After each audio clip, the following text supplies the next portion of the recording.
तारीख की वो अजीम जंग जहां दुनिया की रियाजी और मंतिक नाकाम हो गई। एक तरफ 2 लाख का टिड्डी दल लश्कर, दुनिया की सबसे बड़ी सुपर पावर बजंटाइन एम्पायर, और दूसरी तरफ सिर्फ 3000 मुसलमान। क्या ये अरब पागल हो गए हैं?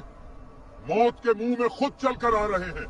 मौत सामने खड़ी थी, लेकिन कोई पीछे हटने को तैयार नहीं था।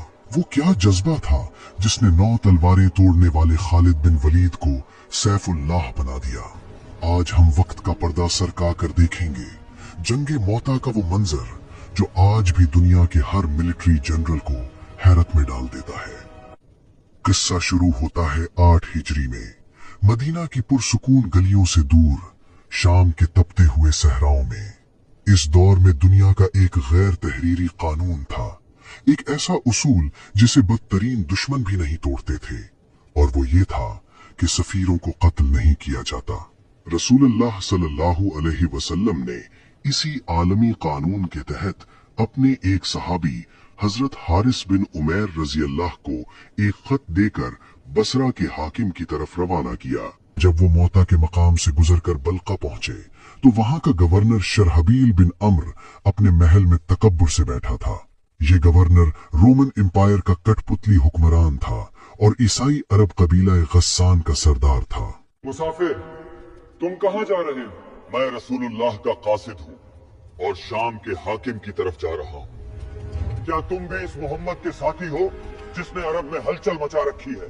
मैं अल्लाह के रसूल का सफीर हूँ। शरहबील की आंखों में खून उतर आया। शरहबील ने तमाम सफारती आदाब को पैरों तले रौंदते हुए हजरत हारिस को रस्सियों में जकड़वाया और फिर बड़ी बेदर्दी से उन्हें शहीद कर दिया। सहरा की रेत एक बेगुनाह सफीर के खून से सुर्ख हो गई। ये सिर्फ एक कत्ल नहीं था, ये मदीना की रियासत के खिलाफ बराह रास्त ऐलान जंग था। जब ये खबर मदीना पहुंची तो नबी करीम सल्लल्लाहु अलैहि वसल्लम के चेहरे मुबारक पर शदीद दुख और जलाल के आसार नमूदार हुए। आप सल्लल्लाहु अलैहि वसल्लम ने फौरन बदला लेने का फैसला किया। मदीना में जंग की मनादी कर दी गई। 3000 मुजाहिदीन का लश्कर तैयार हुआ। ये उस वक्त तक का मुसलमानों का सबसे बड़ा लश्कर था, लेकिन जिस दुश्मन से वो टकराने जा रहे थे उसके मुकाबले में ये तादाद आटे में नमक के बराबर भी नहीं थी। रवानगी का मंजर इंतहाई रक्कत आमेज था। नबी करीम सल्लल्लाहु अलैहि वसल्लम खुद लश्कर को अलविदा करने मदीना से बाहर तक आए।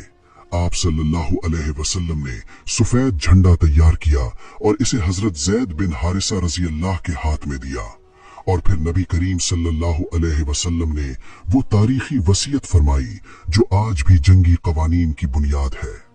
नबी करीम सल्लल्लाहु अलैहि वसल्लम ने फरमाया, न किसी बच्चे को कत्ल करना, न औरत को, न बूढ़े को, गर्जों में बैठे राहिबों को न छेड़ना, और न ही कोई हरा दरख्त काटना।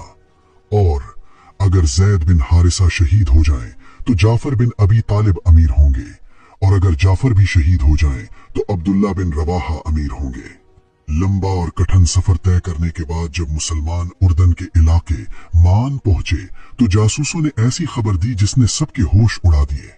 खबर ये थी कि मुसलमानों के मुकाबले के लिए खुद रोमी शहंशाह हिरैक्लियस 1 लाख रोमी फौजियों के साथ मौजूद है, और उसके साथ साथ अरब के ईसाई कबाइल लखम, जुजाम, बल्कीन के मजीद 1 लाख जंगजू शामिल हो चुके हैं।